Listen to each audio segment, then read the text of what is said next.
Michael Jordan is now worth $3 billion.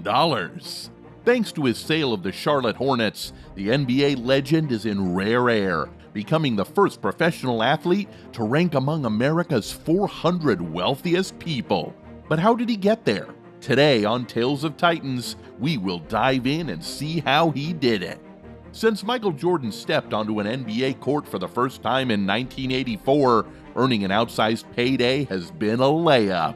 Across his 15 NBA seasons, he hauled in $94 million in salary and signing bonuses, and he was the league's highest paid player in 1997 and 1998.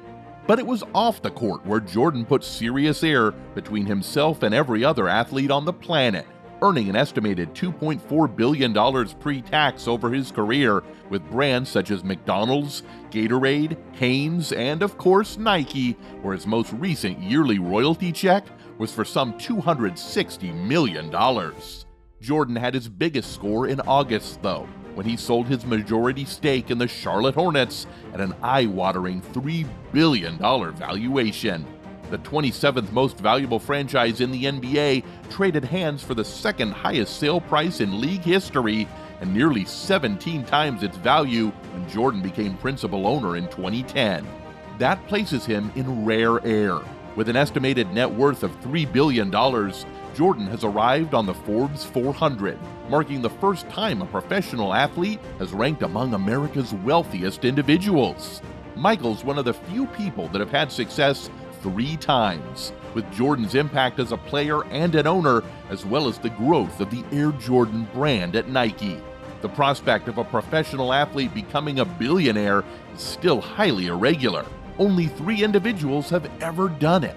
Jordan was the first to achieve that milestone in 2014, and LeBron James and Tiger Woods have since followed, doing so while their careers are still active.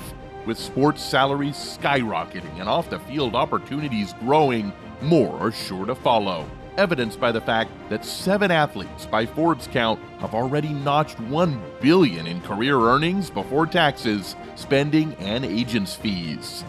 When the first Air Jordan sneaker was released during the tail end of his rookie season in 1985, Nike reportedly expected to sell $3 million worth of merchandise. 2 months later, the brand had $70 million in sales and $100 million by the end of the year. Jordan had signed on for 5 years initially, earning $500,000 annually plus royalties. In its latest annual report, Nike reported $6.6 billion in annual wholesale revenue for the Jordan brand, up 28.6% from the year prior. Nike wasn't the only company trying to capitalize on Jordan's talent and charisma. He was a brand before people discussed human beings being brands. It wasn't Michael Jordan promoting Gatorade, it was Gatorade saying, "Drink Gatorade to be more like Michael." But shortly after his second retirement from the NBA in 1998, Jordan started to transition away from life as a celebrity pitchman. According to ESPN, he made unsuccessful bids to buy the Hornets, a team that later became the New Orleans Pelicans, and the Milwaukee Bucks. Jordan eventually joined a Ted Leonsis-led ownership group that bought the NHL's Washington Capitals and 44% of the Washington Wizards, and he assumed the role of president of baseball operations under the latter's then majority owner Abe Pollin. Jordan's 2-season return to the court in 2001 with the Wizards meant divesting his ownership stake. And when he retired for a third and final time in 2003, he didn't wait too long to buy another team.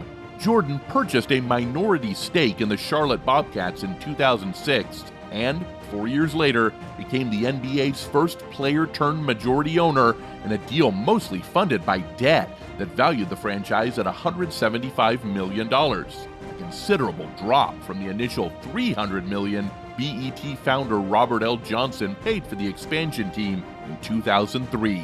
He bought a majority stake in the team from Johnson, who needed the cash after settling on a $670 million divorce settlement with his wife Sheila.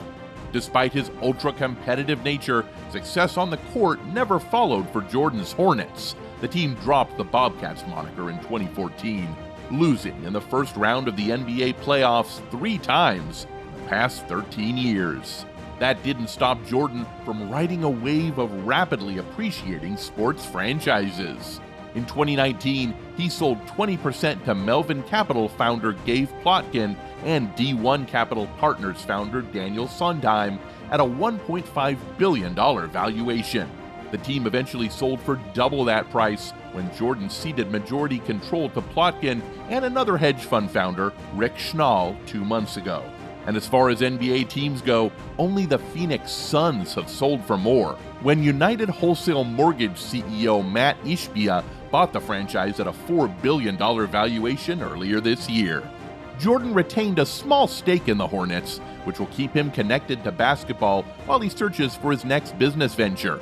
Over the years, Jordan has dabbled in other businesses, including car dealerships, restaurants, a premium tequila brand, and, more recently, equity investments. He's bought into Clear, Mythical Games, and Dapper Labs, to name a few, as well as DraftKings and Sports Trader, both of which came through Ted Leonsis. His tequila brand, Cincoro, was started by Jordan and Lakers co-owner Jeannie Buss. For Jordan's next venture, he's trying his hand at racing.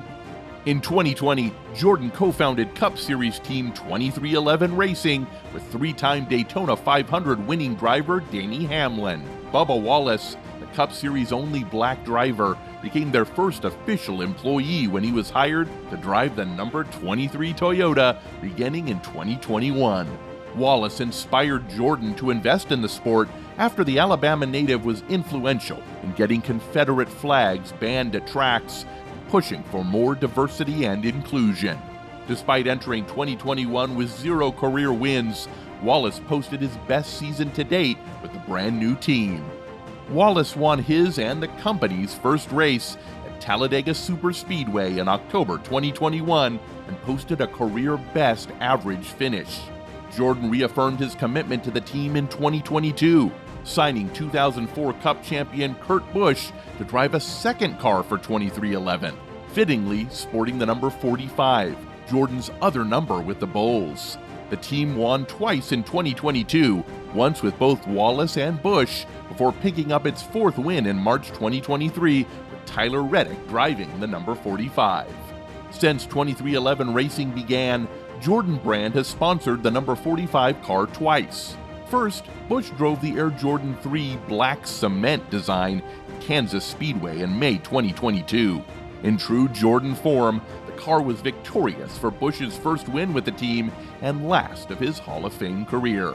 Reddick took over the number 45 for Busch in 2023 and rocked another sweet Jordan paint scheme. At the Coca-Cola 600, his car was draped in Carolina blue, while the Jumpman logo adorned the hood and sides of the Toyota. Reddick led 28 laps in the race and finished 5th. Will NASCAR be Jordan's 4th huge business win? Only time will tell, but for now, the billionaire is having fun and doing what he loves. Thank you for joining us today on Tales of Titans. If you enjoyed this video, give it a like and don't forget to subscribe for more great content coming in the future.